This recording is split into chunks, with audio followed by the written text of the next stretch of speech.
ফাঁসি চাই, বিচার চাই, বিচার চাই।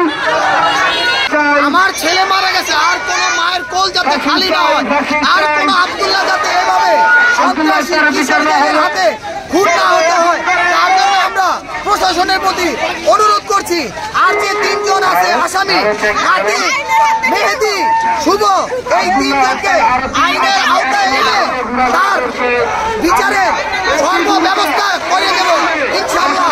আর আমি বাংলাদেশ সরকার ইউনূস সাহেবের কাছে বিনীত অনুরোধ করছি যে আমার ছেলে গেছে, আর কোনো ছেলে যাতে না যায়, আর কোনো বাবার প্রাণ যাতে না যায়।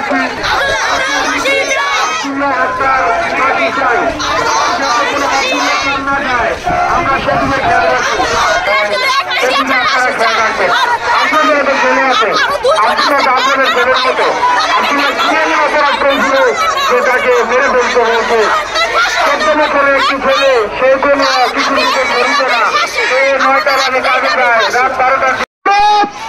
এলাকাবাসীর কাছে অনুরোধ, কিশোরগঞ্জ যেখানেই দেখবেন অতি শীঘ্রই, আস্তে আস্তে, অতি শীঘ্রই আপনারা দ্রুত অ্যাকশন নেবেন, তারপরে যাওয়া